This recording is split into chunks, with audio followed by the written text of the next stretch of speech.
आज के एपिसोड में मैं एक प्राइवेट यूनिवर्सिटी के स्टूडेंट को लेकर आई हूँ, Gurman Kaur. She is very talented and hard working.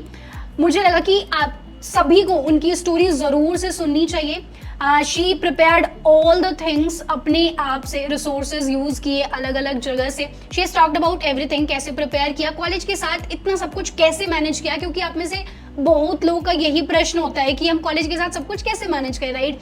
So if she can do things तो डेफिनेटली आप भी कर सकते हैं। She cracked Google off campus और बहुत सारे हैकेथॉन्स भी वो जीत चुकी हैं। तो ध्यान से और अच्छे से सुनना, आप लर्निंग्स अपनी जॉट डाउन करते जाना, डायरी एक लेकर, पेन लेकर बैठ जाओ और सारे जो इम्पोर्टेंट पॉइंटर्स हैं वो सब कुछ आप लिखो।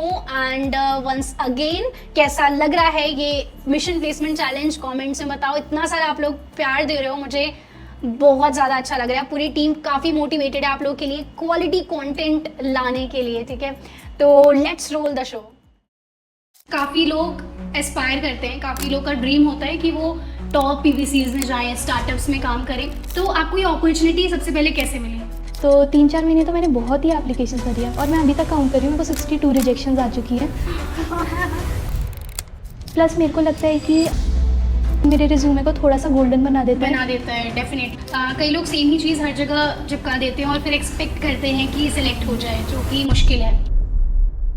मैंने सोचा था कि मैं सॉफ्ट रिजेक्ट तो हो चुकी हूँ, खाली मेल आना बचा है और रिजेक्शन आ चुकी है। मूविंग ऑन, रिसोर्सेज आपने क्या क्या यूज़ किए? मतलब मैंने जो भी पेड कोर्सेज लिए उन पे तो मैंने रिग्रेट ही किया है। फ्री बेस्ट होता है। मैं डीएससी के लिए अगर मैं एग्जैक्टली बताऊँ मैंने क्या किया, नाम के एक यूट्यूबर है, मतलब रिकर्जन डीपी, उनसे अच्छा किसी ने करा ही नहीं रखा है। मतलब वो आपको उन्हें अपना भगवान मान लेना चाहिए। और एक और बहुत यूज़फुल टिप, आपको गूगल में how much is this stipend? Okay, इस फॉर 1 मंथ, बाकी ट्रैवलिंग अलाउंस और ज्वाइनिंग बोनस वो सब मिला के अराउंड 5 पहुँच जाएगा 2 मंथ्स का। अब हैकेथॉन्स आपने 2 बार स्मार्ट इंडिया हैकेथॉन जीता है and apart from that 5 national hackathons जीते हैं। तो अगर कोई पहली बार जा रहा है हैकेथॉन में, क्या सीक्रेट्स हैं हैकेथॉन जीतने के लिए, वो बताओ आप।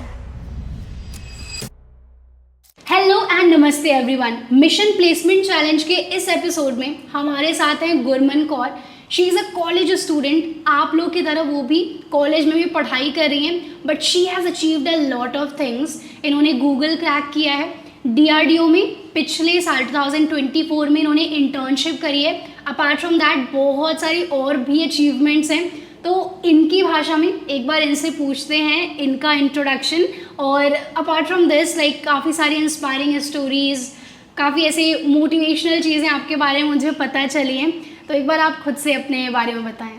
Thank you for the lovely introduction दीदी। So I am a 3rd year student at Thapar. मैंने पिछले समर्स, जैसे आपने बताया, डीआरडीओ में इंटर्न किया था और वहाँ पे मेरा रोल एक जावा डेवलपर का था। अरे वाह। और इस समर्स मैं गूगल में इंटर्न कर रही होंगी। और उसके अलावा पिछले 1.5 साल में मैं 5 नेशनल हैकाथॉन्स जीती हूँ। कॉन्ग्रेचुलेशंस। Thank you. और जिसमें से 2 बार मैं SIH जीती हूँ। उसके अलावा मुझे डॉग्स बहुत ज़्यादा पसंद है। हाँ। मैं पीपल फॉर एनिमल्स की एक बहुत ज़्यादा प्राउड मेंबर हूँ। उसके अलावा मैं कॉलेज सोसाइटीज़ में भी काफ़ी एक्टिव रही हूँ। रोट्रैक्ट एक सोशल वेलफेयर क्लब टाइप का है, उसमें भी मैं एक्टिव मेंबर थी। उसके अलावा MLSE और ACM और CCS तीनों में मैं एक मेंबर रह चुकी हूँ। और अभी करंटली मैं CCS की एग्जीक्यूटिव बोर्ड मेंबर भी हूँ। Lovely lovely.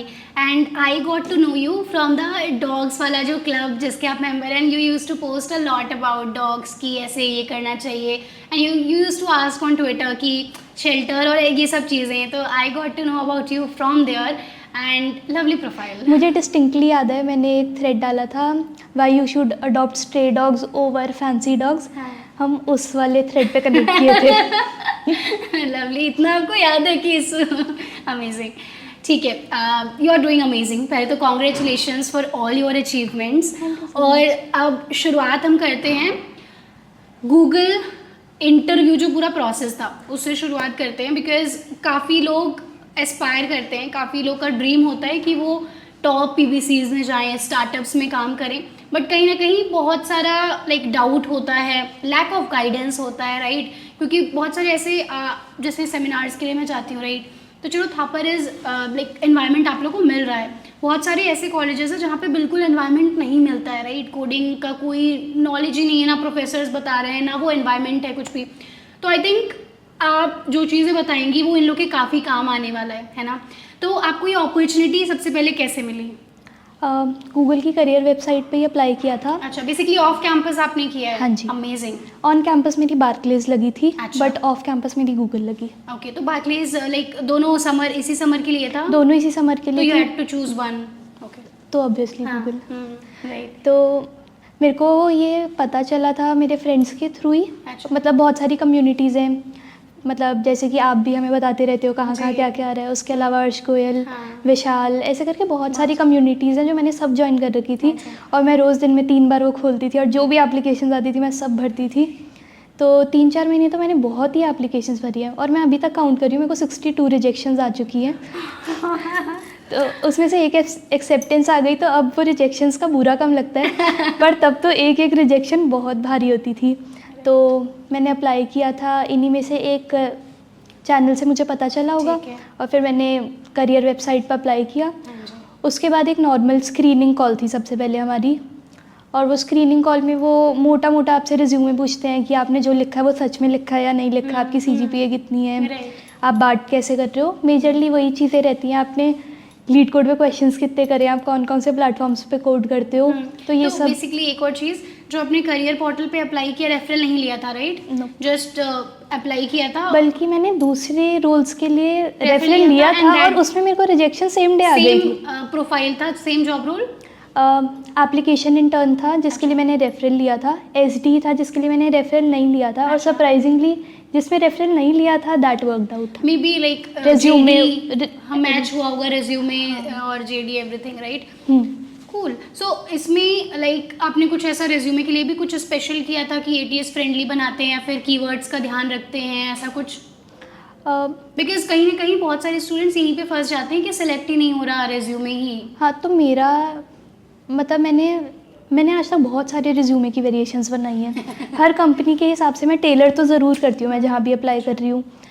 प्लस मेरे को लगता है कि अचीवमेंट वाला सेक्शन मेरे रिज्यूमे को थोड़ा सा गोल्डन बना देता है। डेफिनेटली वो हैकेथॉन्स वाली चीज़। हाँ, और पास्ट एक्सपीरियंस, DRDO हाँ एंड जी, एवरीथिंग। तो उसकी वजह से मेरा शॉर्ट लिस्टिंग शायद बहुत ईजी हो जाता है। पर मैं ये बात ज़रूर ध्यान रखती हूँ कि जहाँ भी मैं अप्लाई कर रही हूँ मैं उसके हिसाब से थोड़ा सा टेलर तो ज़रूर करूँ। अगर कोई ऐसा प्रोजेक्ट है जो उस जॉब डिस्क्रिप्शन के हिसाब से मेरा ज़्यादा शाइन आउट कर रहा है तो मैं उसे ऊपर रखूँ, बाकी को नीचे रखूँ, और वो वाले प्रोजेक्ट्स ज़्यादा इंक्लूड करिए और उनके डिस्क्रिप्शन उस हिसाब से लिखूँ जैसा उन्हें चाहिए। तो ये तो मैं ज़रूर करती हूँ। डेफिनेटली, ठीक है, ये काफ़ी यूज़फुल रहेगा। बिकॉज कई लोग सेम ही चीज़ हर जगह चिपका देते हैं और फिर एक्सपेक्ट करते हैं कि सिलेक्ट हो जाए, जो कि मुश्किल है। तो मेरे हिसाब से ये जो 5 मिनट की मेहनत है ये बहुत ज़्यादा फ़र्क लाती है। तो मेरा रिज्यूमे तो शॉर्टलिस्ट हो जाता है, शायद यही कारण है। एंड देन आपको लाइक रिज्यूमे सिलेक्शन के बाद मेल आया कि हम इंटरव्यू नेक्स्ट प्रोसेस में जा रहे होंगे, फिर स्क्रीनिंग राउंड? मेरे को सीधा एक कॉल आया था मेरे HR का। नो मेल, जस्ट सीधा कॉल? ओके। इस वाले मतलब रिज्यूमे के बाद मेरे को कॉल आया था और उन्होंने बताया था कि आपकी एक नेक्स्ट मीट होगी जो स्क्रीनिंग मीट टाइप की होगी। मतलब उन्होंने उस मीट का टाइम बता दिया था कि ये इस समय होगी, और उन्होंने उसमें और कुछ नहीं बताया था क्या होगा। मतलब दैट वाज अ सरप्राइज़ कि आगे क्या होने वाला है। ठीक है। मतलब उन्होंने एक नॉर्मल गूगल मीट थी जिसमें मेरी वीडियो ऑन थी पर मेरी रिक्रूटर की वीडियो भी ऑफ थी। ठीक है। तो वो बहुत स्कैरी था। उन्होंने मेरे से पूछा कि अच्छा आपने DRDO में इंटर्न करिए, वहाँ पे क्या किया था। मतलब बहुत ब्रीफ में बस वो देख रहे थे कि जो भी लिखा है वो सच लिखा है, आपकी CGPA कितनी है, और मेरी लीड कोड का लिंक था मेरे रिज्यूमे में। तो उन्होंने स्पेसिफिकली मेंशन किया था, मैंने देखा आपके 250 क्वेश्चन हैं अभी लीड कोड पे, तो बहुत अच्छे से देख के आए थे। और उन्होंने मेरे से रोल्स पूछे थे, मतलब क्या क्या था, कैसे कैसे था, किस प्रोजेक्ट में क्या किया, और मेरे रिज्यूमे में इम्प्रूवमेंट्स भी बताई थी फॉर फर्दर, मतलब अगली एप्लीकेशन के लिए जो मेरे को वो आगे भेजेंगे। तो पहली तो ये स्क्रीनिंग मीट थी। उसके बाद 3-4 महीने के इंतज़ार के बाद मेरा अगला राउंड था। जब तक मैं मतलब होप्स भी छोड़ चुकी थी। मतलब मैंने सोचा था कि मैं सॉफ्ट रिजेक्ट तो हो चुकी हूँ, खाली मेल आना बचा है, पर रिजेक्शन आ चुकी है। तो मैंने बिल्कुल होप छोड़ दी थी। मैं आगे बहुत ही रिगरसली अगली तैयारी कर रही थी, पर मेरे को कोई आइडिया नहीं था कि ऐसे आगे आएगा। एंड सरप्राइजिंगली जब मेरी JPMC की जिस दिन रिजेक्शन आई थी उस दिन रात को मेरे को गूगल से कॉल आया कि आपका राउंड 1 है, DSA राउंड 1 2 दिन बाद। अरे वाह, मतलब overwhelming feeling on the same day. हाँ, बहुत ही मतलब वो अप्स बहुत एंड डाउन्स। बहुत ही ऐसे, पहले तो मैं पूरा दिन सैड थी कि ये रिजेक्ट हो गई, पर फिर रात को मैं खुश हो गई कि अभी बचा है। Nice, lovely. तो फिर रात में जब कॉल आया तो दे इन्फॉर्म्ड यू कि आपका नेक्स्ट डे है इंटरव्यू? मतलब 3-4 दिन का टाइम था, उसमें उन्होंने मेरे को रिसोर्सेज दिए थे थोड़े, हाँ, जो right. मैं थोड़ा प्रिपेयर कर सकती हूँ पूरा जिससे। प्रॉपर मेल भेजते हैं कि ये जगह से आप प्रिपेयर कर सकते हो एंड ऑल दैट, हाँ, बीएफएस, ये इंपॉर्टेंट टॉपिक्स है, हाँ जी। बकायदा पूरा लिंक्स देते हैं वो। दो उन्होंने उसमें से कुछ नहीं पूछा था, हाँ। पर हाँ वो एक रिसोर्सेज तो प्रोवाइड करते हैं, मतलब बहुत ही वेग रिसोर्सेज होते हैं, पर हाँ अगर आपने कुछ नहीं पढ़ा तो आप सिर्फ वो देख सकते हो, पर नहीं काम होगा सिर्फ उससे। ठीक है। फिर कैसे कैसे नेक्स्ट और कितने राउंड्स थे आपके? मेरे 2 डीएसए राउंड्स थे, है। Proper DSA rounds. कितना गैप था दोनों राउंड्स के बीच में? मेरा सेकंड जो इंटरव्यू था वो 3-4 बार रीशेड्यूल भी हुआ था। ओके। वो मेरे एग्जाम्स के बीच में पड़ा था पहले तो, ठीक है। मतलब मेरे मिड सेमेस्टर टेस्ट थे उसके बीच में पड़ा था, तो मैं मिड सेमेस्टर की तो बिल्कुल तैयारी नहीं कर पा रही थी। मैं रोज़ ग्राफ ही पढ़ रही होती थी, क्योंकि मुझे लगता था मेरा ग्राफ थोड़ा सा वीक है, तो मैं ग्राफ ही पढ़ रही होती थी। मेरे एग्ज़ाम्स पे मैंने ध्यान नहीं दिया, पर वो जैसे ही मेरा इंटरव्यू था उन्होंने कहा सॉरी, 2 घंटे पहले उन्होंने कहा सॉरी आज नहीं है, 3 दिन बाद। फिर वो है, फिर सॉरी आज नहीं है, 3 दिन बाद। तो ऐसे ऐसे करके बहुत ही लंबा खिंचता गया था, जबकि मेरी रूममेट का ऐसे 1.5 महीने पहले सब खत्म हो चुका था, पर मेरा बहुत ही ज़्यादा एक्सेसिवली लंबा चला। But it worked out. हाँ, तो मैं बहुत अच्छे से प्रिपेयर कर पाई। तो पहला डीएसए राउंड, 1 महीने का गैप होगा इन दोनों के बीच में, फिर अगला डीएसए राउंड। पहले डीएसए राउंड के बाद भी मैंने होप छोड़ दी थी शायद नहीं होगा। हाँ, फिर उसके बाद मेरे रिजल्ट में भी 1.5 महीने का गैप था। मेरा आखिरी इंटरव्यू हो गया, उसके बाद 1.5 महीने तक रिजल्ट भी नहीं आया। तो हर पॉइंट पे डाउट बढ़ते जा रहा था कि शायद अब भी नहीं हुआ, शायद यहाँ आके रिजेक्ट हो गए, शायद यहाँ आके रिजेक्ट हो गए। पर 2 डीएसए राउंड्स थे। अगर मैं क्वेश्चंस मेंशन करूँ तो मेरा पहले में स्लाइडिंग विंडो का एक वार्म अप क्वेश्चन था, उसके बाद डीपी का एक प्रॉपर क्वेश्चन था, फिर अगले राउंड में डीपी का एक वार्म अप क्वेश्चन था और प्रायोरिटी क्यूज का एक अच्छा क्वेश्चन था। बढ़िया। And after these 2 DSA, managerial HR इस टाइप का कुछ भी नहीं था। कुछ नहीं, direct you got to know कि यू आर सिलेक्टेड। हाँ, मतलब वो भी उन्होंने मेल किया कि आपकी रिव्यू मीट है, तो वो भी श्योरिटी नहीं थी कि रिव्यू मीट में येस है या नो है, मतलब थोड़ा सा हिंट था कि मीट पे बुला के ना तो नहीं बोलेंगे, यही बोलेंगे कि आप सेलेक्ट हो गए हो, पर वहाँ पे भी डाउट था कि कहीं मीट पे बुला के कह दे कि आप रिजेक्ट। बट इंटरव्यूज़ के बाद आपको ये लग रहा था कि मतलब यू डिड वेल? और मैं सेकेंड इंटरव्यू के बाद बहुत कॉन्फिडेंट थी कि मेरा इंटरव्यू बहुत अच्छा हुआ है। Okay. पर फर्स्ट में थोड़ा सा मेरे को लग रहा था कि मैं जल्दी कर सकती थी, मैं थोड़ा धीरे कर रही थी। मेरे को इंटरव्यूअर को 2-3 बार थोड़ा सा प्रॉम्प्ट करना पड़ा था, थोड़ा सा ऐसे सोचो, थोड़ा सा ऐसे सोचो। तो वो बहुत हेल्पफुल थे, पर मेरे को ऐसे थोड़ा सा उस हेल्प की वजह से डाउट था कि कहीं हेल्प को नेगेटिव वे में ना ले जाएं। पर वो मेरे रिव्यू मीट में मेरी ऐसे तारीफ़ करी थी कि हमने देखा कि आपके पहले राउंड में 250 क्वेश्चन थे, दूसरे में 350 थे, तीसरे में 450 थे, तो वो हर बार चेक करके आते थे। तो वो बहुत ही सरप्राइजिंग था मुझे, मतलब लगा नहीं था कि नंबर ऑफ़ क्वेश्चन ऐसे कोई ऐसे देखता होगा कि मेरे कितने क्वेश्चन थे, पर वो देख रहे थे। और एंड में उन्होंने एक और बात मेंशन करी थी, जो मेरी ऐसे पहली कॉल थी उसमें उन्होंने मेंशन किया था कि मेरे ऐसे लो लेवल के प्रोजेक्ट्स नहीं हैं। मतलब मैंने डेव के तो प्रोजेक्ट्स कर रखे हैं, ML हो रखी है उनमें, पर ऐसे लो लेवल कुछ नहीं कर रखा है। लो लेवल मतलब सिस्टम डिज़ाइन? मतलब जैसे मैंने उसके बाद ऐसे C++ में अपना कंपाइलर बनाना चालू किया था, वैसे वाले प्रोजेक्ट्स। तो मैंने जैसे उन्होंने बोला था, मैंने सेम डे ना एक रेपो बना ली थी C++ के कंपाइलर की, और मैं उसमें काम करना मैंने चालू कर दिया था। वो इस बात से बहुत ज़्यादा इम्प्रेस थे। उन्होंने एंड में मेंशन किया था, हमने देखा कि आपने ये नहीं सोचा कि अब तो हो गया, आप थोड़ी दोबारा ये पूछेंगे, पर आपने फिर भी उस पर काम किया। तो वो ये चीज़ भी देख रहे थे, तो विच वॉज वेरी सरप्राइजिंग कि वो मेरे गिटहब पे भी देख रहे हैं कि मैं क्या कर रही थी। अमेजिंग। तो थ्रू आउट सेम इंटरव्यूअर थे या फिर चेंज हो रहे थे? इंटरव्यूअर हर बार अलग थे, रिक्रूटर मतलब जो HR थी वो सेम थी। तो मेरी ये वाली कॉन्वर्जेशन उनसे हो रही थी। तो वो चेक करती थी गिटहब लीड कोड? हाँ, मतलब वो थोड़ा सा शॉकिंग था। मतलब मेरे को नहीं लगा था कि वो ऐसे टेक की निटी-ग्रिटीज़ में वो जाएंगी। मुझे लगा था बस वो HR होते हैं वैसा एक माइंडसेट है लोगों का। हाँ, पर वो बहुत हेल्पफुल भी थी, उन्होंने ऐसे बहुत प्यारी थी मतलब। Okay, amazing. So moving on, resources आपने क्या क्या यूज़ किए for preparing all these things DSA के लिए, और प्रोजेक्ट्स आई थिंक वेब और ये सब करा आपने, तो फ्री रिसोर्सेज यूज़ किया या फिर कहीं पे पेड कोर्स किया था?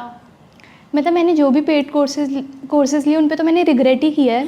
फ्री बेस्ट होता है और सब कुछ अवेलेबल होता है मतलब मतलब यूट्यूब पे एवरीथिंग इज अवेलेबल। डीएसए के लिए so many good resources are हाँ देयर। मैं डीएसए के लिए अगर मैं एग्जैक्टली बताऊँ मैंने क्या किया, आदित्य वर्मा नाम के एक यूट्यूबर है, मतलब रिकर्जन डीपी उनसे अच्छा किसी ने करा ही नहीं रखा है। मतलब वो आपको उन्हें अपना भगवान मान लेना चाहिए और उनसे बैठ के बहुत अच्छे से पढ़ाई करनी चाहिए।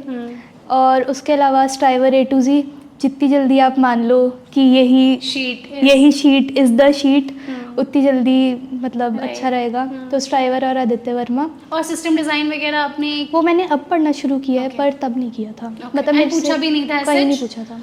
ऑसम। मतलब फ्री रिसोर्सेज आर बेस्ट, जो भी इंटरनेट पर अवेलेबल है they are good to go. और ऐसा कोर बस आपको बैठ के जगल नहीं करना है रिसोर्सेज में। हाँ। जिसको आपने शुरू किया आपको शिद्दत से फॉलो करो। शिद्दत से मतलब उस पर विश्वास करके एंड टू एंड उसे कंप्लीट करो और उसे 2-3 बार करो, बजाय कि आप ऐसे अलग-अलग एक बार ये फिर एक बार ये फिर एक बार ये। और कोर सब्जेक्ट जैसे डीबीएमएस, ऑपरेटिंग सिस्टम, इनके अराउंड कुछ पूछा था किसी इंटरव्यू में?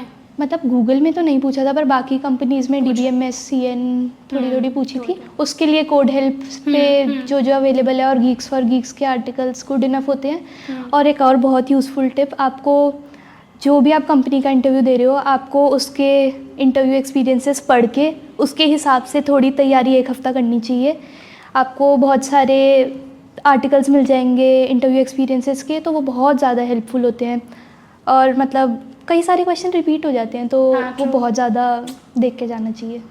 Perfect. So moving on, DRDO में कैसा था? लाइक सिमिलर ही सॉर्ट ऑफ था, दैट वाज वेब डेव का रोल, राइट? क्या था? नहीं, Java use Apache Kafka active MQ की साइड अच्छा, ओके, हाँ। तो उसके लिए कोल्ड ईमेल करना होता है एचआरस को अपने रिज्यूमे के साथ। फिर एक टेलीफोनिक कॉल होती है, मतलब छोटा सा ही प्रोसीजर होता है। अच्छा, डीआरडीओ के लिए।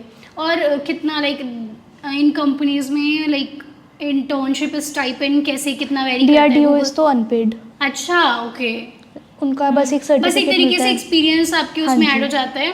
तो this is good. I think जब हमारे पास कुछ नहीं होता है शुरुआत में तो इट्स टफ कि कोई भी कंपनी आपको शॉर्टलिस्ट करे। आई थिंक अगर जैसे डीआरडीओ और वो सब थोड़े नेम्स नहीं रहते तो माइट भी डिफिकल्ट होता आपके लिए भी कि शॉर्टलिस्ट हो पाए रिज्यूमे। तो I think students can do those kind of internships और इंटरव्यू के लिए जा सकते हैं, राइट? जो थोड़े स्ट्रेट फॉरवर्ड और सिंपल होते हैं, जैसे डीआरडीओ है, एनआईकेएस, ऐसे और भी चीज़ें हैं। NIO is one of them, और इसरो भी है, और आईआईटी दिल्ली में भी कुछ चलता रहता है। वो तो सारे कॉलेजेस में वो रिसर्च इंटर्न्स तो होती ही हैं। कुछ नहीं तो समझ में आप वो तो कर ही सकते हो। आई थिंक उससे एक थोड़ा प्रोफाइल में थोड़ा दम आ जाता है। नहीं तो अपस्किल करो बैठ के, अगर कुछ नहीं हो रहा तो वो तो बेस्ट ही है। हाँ, राइट। बट अपस्किल में यही है ना कि पहली अपॉर्चुनिटी मिलना थोड़ा टफ है, थोड़ा टैग नेम आ जाता है कुछ ऐसे, तो दैट हेल्प्स। मतलब मेरे हिसाब से अगर इंटर्नशिप नहीं हो रहा है तो फिर आप कोड फोर्सेस पे बहुत ही ऊपर पहुंच जाओ और आप वो एज एन अचीवमेंट मेंशन करो तो दैट इज इक्वली गुड।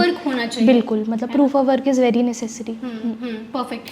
अब बात करते हैं, पहले स्टाइपेंड की बात करते हैं, फिर हैकेथॉन्स पर जाएंगे। तो स्टाइपेंड वो तो अनपेड था गूगल में। How much is this stipend? 1.33 okay इस फॉर 1 मंथ। बाकी ट्रैवलिंग अलाउंस और जो ज्वाइनिंग बोनस वो सब मिला के अराउंड 5 पहुंच जाएगा 2 मंथ्स का।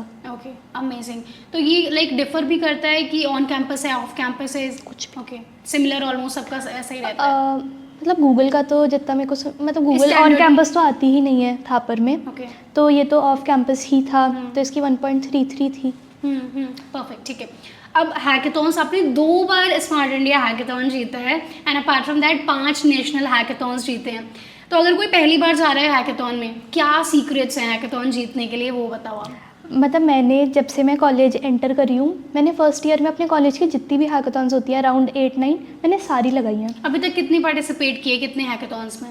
मेरे कॉलेज में जितनी भी हुई है फर्स्ट ईयर में तो मैंने एक भी मिस नहीं करी। काउंट ही नहीं है। नहीं, 8-9 तो वो होंगी। उसके अलावा नेशनल में हम सिर्फ एक हैकेथॉन थी जो नहीं जीते। अच्छा, उसके अलावा सारी जीते हैं। तो क्या चीज़ें इंपॉर्टेंट है जीतने के लिए? सबसे पहले आप में कुछ तो स्किल होनी चाहिए जिसकी वजह से आप एक अच्छी टीम बना पाओ, क्योंकि जब तक आपको कुछ नहीं आता आपको कोई अपनी टीम में नहीं लेगा। का आप एक उदाहरण दे दो, जैसे वेबसाइट डेवलपमेंट, कुछ भी एक चीज़ जो आप अच्छे से करते हो। फॉर एग्जांपल एमएल की साइड अगर आप थोड़ा सा कुछ भी करते हो, या फिर डेव में फ्रंट एंड या बैक एंड कुछ भी एक मतलब कुछ भी एक चीज़ जो आप अच्छे से करते हो, that would help you get a good team, क्योंकि आप भी कंट्रीब्यूट कर पाओगे और तभी एक अच्छी टीम आपको लेना चाहेगी। तो good team is the first secret. मतलब एक डाइवर्स टीम जिसमें सब सब चीज़ें कवर हो रही हैं। मतलब जैसे हमारी टीम है उसका डिवीज़न रहता है, 2 लोग ML करते हैं, 2 लोग बैक एंड करते हैं, मैं फ्रंट एंड करती हूँ। तो ऐसे हम 5 लोगों की ऐसे प्यारी सी बैलेंस टीम है जो हर जगह ऐसे इट वर्क्स, मतलब ये वाला कॉम्बो वर्क्स। ठीक है, इसके अलावा अपार्ट फ्रॉम टीम और क्या चीज़ें इंपॉर्टेंट है?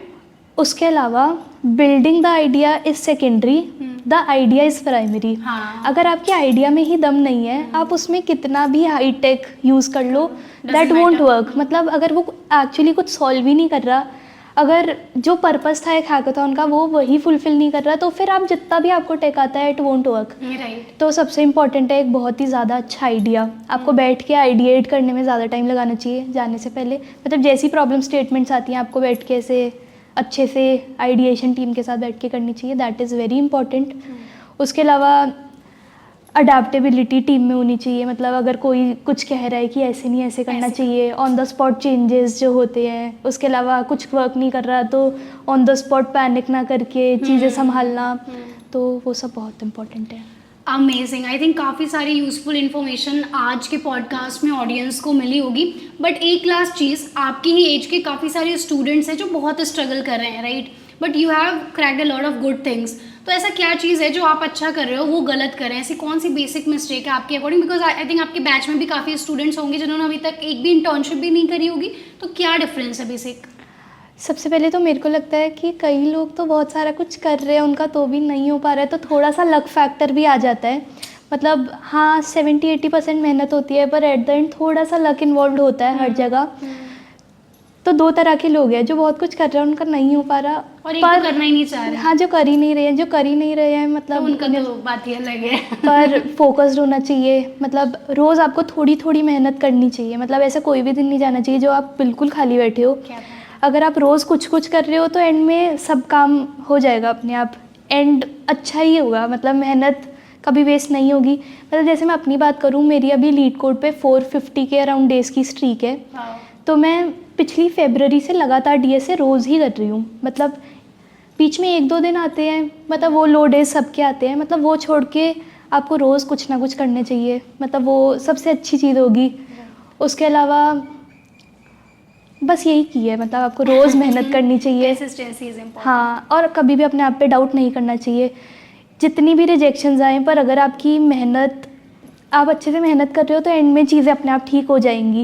मतलब मेरी भी बहुत सारी रिजेक्शंस थी, अगर मैं काउंट करूँ 62+ आपने बताया। वो तो एप्लीकेशन वाली थी। अगर मैं इंटरव्यूज़ वाली काउंट करूँ तो मैं सबसे पहले सेल्सफोर्स से रिजेक्ट हुई, फिर मैं अमेज़ॉन से रिजेक्ट हुई, फिर मैं JPMC से रिजेक्ट हुई, और बहुत ही एंड वाले स्टेजेस पे रिजेक्ट हुई। मतलब मेरा DSA राउंड क्लियर हो रहा है, एंड में कुछ तो गड़बड़ हो रही है।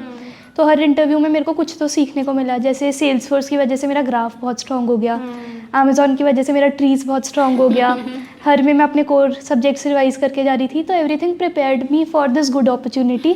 तो फिर कहीं भी अगर मैं रुक जाती, अगर मैं सोच लेती कि नहीं ये तो काम हो ही नहीं रहा है, एंड में तो रिजेक्ट ही होना है, मैं अप्लाई ही नहीं कर रही अब, तो मतलब कभी भी अपनी मेहनत पे डाउट नहीं करना है। हर बार मेहनत करते जानी है, एंड में अपने आप ठीक हो जाएगा, पक्का ठीक हो जाएगा। ऐसे दुखी नहीं होना है, ठीक हो जाएगा। लवली। बहुत अच्छा लगा गुरमन आपसे बातें करके, जो आपने ऑनेस्ट एडवाइस दी, काफ़ी अच्छा लगा। आई एम श्योर इन्हें भी अच्छा लगा होगा। इफ़ येस तो कमेंट्स में आप ज़रूर बताइए, एंड मिलते हैं नेक्स्ट पॉडकास्ट में। Till then keep learning and keep succeeding. Whenever your heart is broken